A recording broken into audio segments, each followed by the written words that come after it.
Assalamualaikum warahmatullahi wabarakatuh. Pernahkah kita membayangkan bagaimana rasanya mati dalam keadaan seluruh amal ditolak? Syalatnya penuh ria, sedekahnya ingin dipuji, ilmunya hanya untuk debat, bukan untuk taat. Tak ada satupun amal yang benar-benar sampai kepada Allah. Semua terhalang karena niat yang rusak dan hati yang ingin dilihat manusia. Di dunia, ia tampak sibuk dengan kebaikan, tapi bukan karena Allah. Ia berdakwah karena ingin terkenal. Ia membantu orang lain agar disebut dermawan. Bahkan ketika menangis dalam doa pun, itu hanya demi konten. Bukan untuk melembutkan hati, bukan karena takut kepada Rabb-Nya. Amalnya banyak, tapi kosong, seperti tubuh tanpa ruh. Di hadapan manusia, ia dipuji. Tapi di hadapan Allah, semua amal itu dilemparkan kembali. Tak ada yang naik, tak ada yang ditulis sebagai pahala. Semua gugur karena niat yang keliru sejak awal. Lalu ajal datang, tiba-tiba. Tanpa waktu untuk memperbaiki niat, tanpa kesempatan untuk mulai dari awal. Ia mati saat seluruh catatan amalnya tidak ada yang murni karena Allah. Ia kembali kepada Rabb-Nya dengan tangan kosong, tanpa bekal, tanpa satu pun yang bisa dibanggakan di hadapan malaikat pencatat. Bayangkan bagaimana nasibnya di alam kubur. Malaikat bertanya, "Apa amalmu?" Tapi ia tak bisa menjawab. Semua yang ia lakukan tak ada yang ikhlas. Ia tahu ilmunya, tapi tak diamalkan karena Allah. Ia tahu amal itu wajib, tapi niatnya bukan untuk mencari ridha-Nya. Semua sia-sia. Hidupnya habis untuk pencitraan, umurnya habis untuk cari validasi manusia. Ia bahkan bangga dengan pujian orang, tanpa sadar semua itu justru menghapus pahala amalnya. Ia terus berjalan dalam kabut kemunafikan, tapi merasa dirinya sedang meniti jalan kebaikan. Dan di akhir hayat, saat ruhnya dicabut, ia menyadari semuanya terlambat. Ia tidak bisa kembali, tidak bisa mengulang amal, tidak bisa memperbaiki niat. Ia meninggal. Dalam keadaan semua amalnya tidak diterima. Ia datang menghadap Rabb-Nya, hanya membawa topeng. Ini adalah kematian yang paling tragis. Mati dalam keadaan tak membawa apa-apa. Bahkan lebih buruk dari orang yang tak beramal, karena ia merasa sudah berbuat banyak, padahal semua itu ditolak. Dan kini, ia hanya menunggu hisab dengan penuh ketakutan. Amal yang dipuji manusia, tapi dihina di langit. Amal yang dilihat besar di mata manusia, bisa jadi hina di langit. Banyak orang terkecoh dengan penampilan luar, sering berbicara agama, rajin sedekah, aktif dalam kegiatan sosial. Tapi semua itu bisa menjadi jebakan halus jika niatnya bukan untuk Allah. Rasulullah Shallallahu Alaihi Wasallam telah memperingatkan bahwa orang yang pertama kali diseret ke neraka adalah orang-orang yang tampaknya ahli ibadah, namun niatnya salah. Salah satunya adalah orang yang mati syahid. Dikenal pemberani, jasadnya penuh luka. Tapi saat dihisab, Allah berfirman, "Engkau berperang bukan karena aku, tapi agar disebut sebagai pemberani. Dan sungguh, itu telah kau dapat." Lalu ia diseret ke neraka. Lalu ada pula orang yang rajin membaca Al-Quran dan mengajarkannya. Tapi bukan karena cinta pada ayat-ayat Allah, melainkan ingin dianggap sebagai qari' hebat. Ia pun bernasib sama, dilempar ke neraka karena niatnya rusak. Ini bukan tentang amal yang sedikit atau banyak, tapi tentang apakah amal itu ikhlas. Dalam hadis sahih disebutkan bahwa Allah tidak menerima amal kecuali yang murni karenanya dan sesuai sunnah. Amal tanpa keikhlasan adalah amal yang sia-sia, bahkan bisa menjadi bumerang yang memperberat dosa. Orang-orang seperti ini sering merasa aman karena sudah merasa beramal. Ia tak sadar bahwa amal itu seperti bejana. Jika niatnya rusak, maka bejana itu bocor. Tak ada air yang bisa bertahan. Hari-harinya penuh aktivitas agama, tapi semua hanya demi komentar dan angka. Tak ada ruh dalam amalnya, hanya gerakan kosong tanpa makna. Sungguh ironis, ia mengira dirinya telah berbuat banyak, tapi di sisi Allah, ia tak punya apa-apa. Seperti orang yang mengangkat beban berat bertahun-tahun, tapi ternyata beban itu tidak pernah dihitung karena salah tujuan. Hanya membuang tenaga, tidak ada nilai ibadahnya. Dalam Al-Quran, Allah menyebut orang-orang yang beramal dengan niat selainnya sebagai orang yang paling merugi amal perbuatannya. Mereka bersungguh-sungguh dalam dunia, tapi gagal total di akhirat. Mereka merasa telah memberi kontribusi, padahal Allah tidak mencatatnya sebagai amal soleh. Ini adalah bentuk kehancuran spiritual yang tidak terasa, karena dari luar, semua terlihat indah, tapi di dalam, rapuh. Dan ketika ruh keluar dari jasad, semua kebenaran terbongkar. Tak ada lagi yang bisa disembunyikan. Tak ada lagi kesempatan untuk membenarkan niat. Dan celakanya, ia mati sebelum sempat mengevaluasi semuanya. Hati yang tak pernah takut, amal yang tak pernah tulus. Keikhlasan lahir dari hati yang takut kepada Allah. bukan takut pada pandangan manusia, tapi takut kalau amal-amalnya ditolak. Takut kalau seluruh hidupnya ternyata hanya memuaskan ego, bukan mencari ridhanya. Tapi bila hati itu keras, maka tak ada rasa takut. Ia beramal hanya karena terbiasa. Syalat hanya sebagai rutinitas. Sedekah pun karena malu kalau dilihat tak memberi. Hati seperti ini tak pernah tunduk. Ia tak pernah merasa perlu muhasabah. Ia merasa sudah cukup baik hanya karena lebih religius dari orang lain. Ia tak peduli apakah Allah menerima amalnya atau tidak. Yang penting, manusia melihat. Inilah awal dari bencana besar. Ketika ridha manusia lebih penting dari ridha Allah. Di media sosial, ia berbagi momen ibadah. Di depan kamera, ia menunduk penuh khusyuk. Tapi setelah itu, hatinya bangga karena pujian. Ada rasa senang saat disanjung. Ada rasa kecewa jika tak mendapat cukup like. Padahal, semua itu tanda bahwa amalnya bukan untuk Allah, melainkan untuk sorotan dunia. Allah Maha mengetahui niat setiap hamba. Bahkan ketika lidah menyebut karena Allah, tapi hatinya menginginkan popularitas, maka Allah tidak tertipu.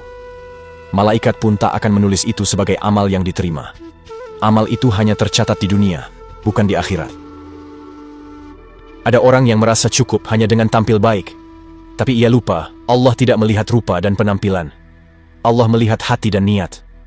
Seberapa sering kita merenung setelah beramal? Apakah tadi benar-benar karena Allah? Atau ada bisikan riya yang menyelinap diam-diam?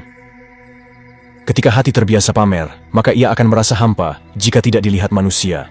Amal yang seharusnya menjadi bentuk cinta kepada Allah, berubah menjadi alat mencari tepuk tangan. Dan jika ini berlangsung lama, seseorang bisa menjadi ahli ibadah di mata manusia, tapi penipu di mata langit. Dan bila ajal datang dalam keadaan seperti ini, saat hati tak lagi bisa membedakan mana tulus mana pamer, maka sungguh itulah kematian yang paling merugi. Ia tak hanya kehilangan nyawa, tapi kehilangan seluruh harapan untuk selamat di akhirat. Tak ada lagi ruang untuk bertobat. Tak ada lagi waktu untuk memurnikan niat.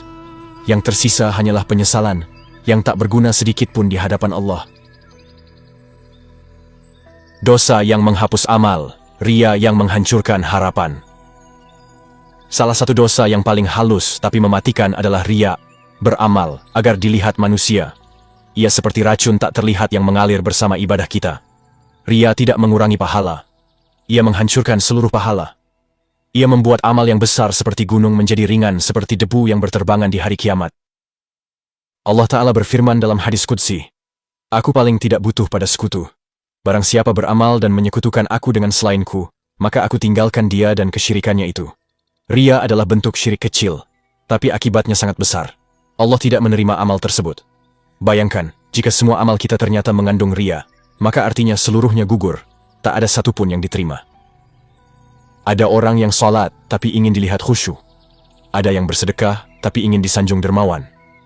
Ada yang mengajar agama, tapi ingin terkenal dan dipuja. Ini semua bentuk amal yang tampak mulia, tapi batinnya penuh racun. Dan jika mati dalam keadaan seperti itu, tak ada kesempatan lagi untuk memperbaiki niat. Riya bukan hanya tentang ingin dilihat, tapi juga ingin dipuji. Bahkan saat kita kecewa karena tak ada yang tahu kebaikan kita, itu bisa jadi tanda bahwa amal tersebut tidak murni untuk Allah. Sebab orang yang ikhlas, tidak peduli diketahui atau tidak, yang penting Allah melihatnya. Sebagian ulama salaf bahkan menangis selama berhari-hari hanya karena khawatir amal mereka ada riya. Padahal amal mereka jauh lebih besar dari kita. Tapi mereka tahu, Allah hanya menerima yang tulus. Sementara kita, yang amalnya sedikit, masih berani mengotori dengan niat dunia. Riya itu licik, ia bisa muncul dalam bentuk rasa senang dipuji, sedih saat tak dikenal, kecewa jika tak dianggap. Dan bila seseorang membiarkannya bersarang di hati, maka ia sedang menggali liang kuburnya sendiri, dengan tangan yang ia kira sedang beramal. Dan bila ia mati dalam keadaan seperti ini, maka ia akan menghadap Allah tanpa satu pun bekal. Ia tidak punya amalan yang bisa menyelamatkan.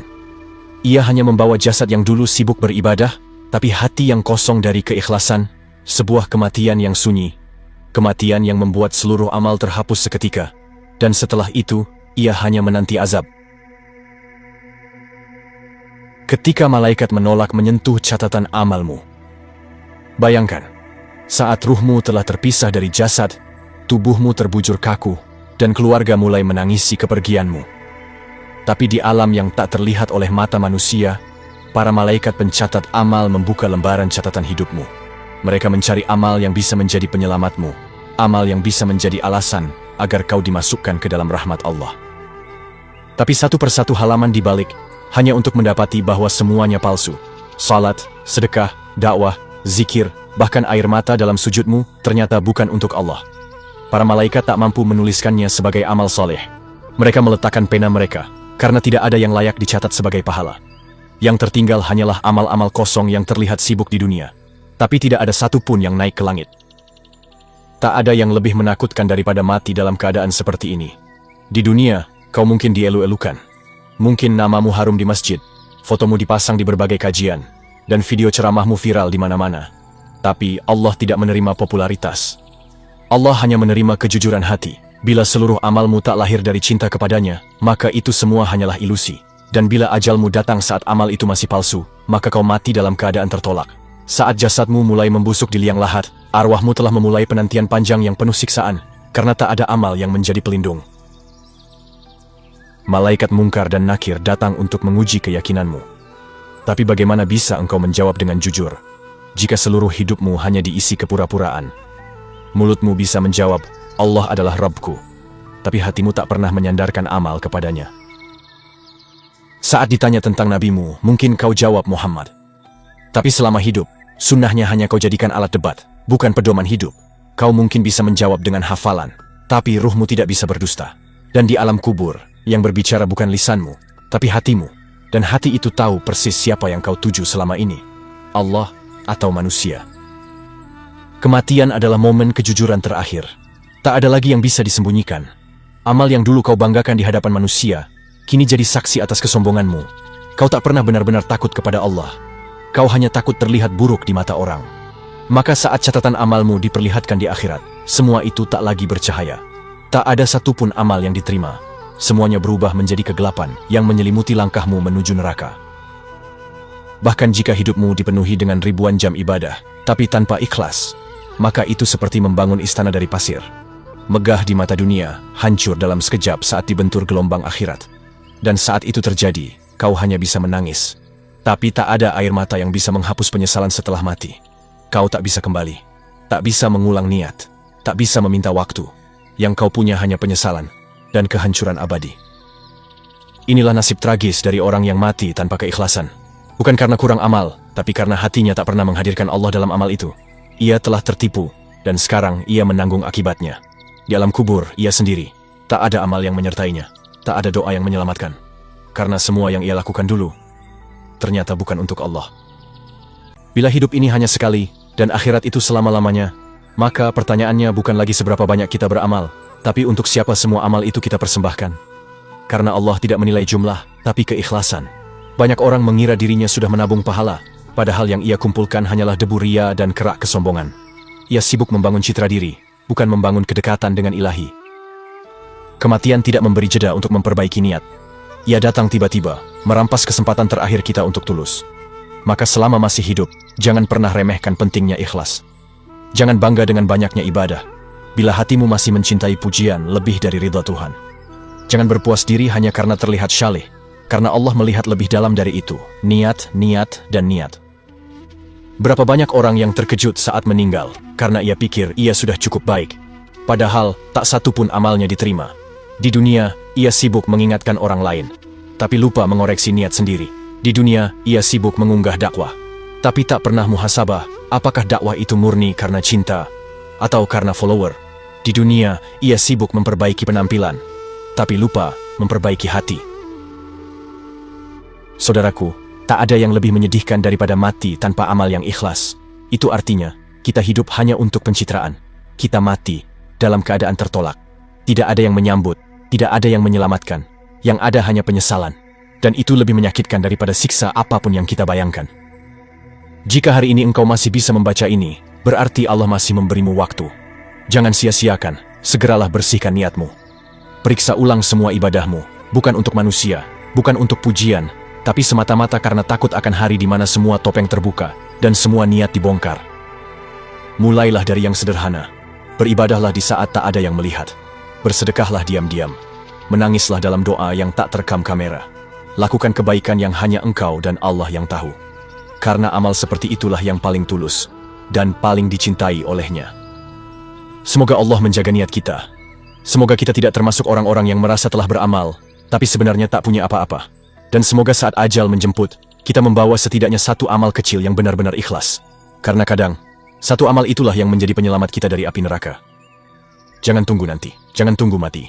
Bersihkan niatmu sekarang, sebelum seluruh amalmu jadi sia-sia. Sampai jumpa di video berikutnya. Wassalamualaikum warahmatullahi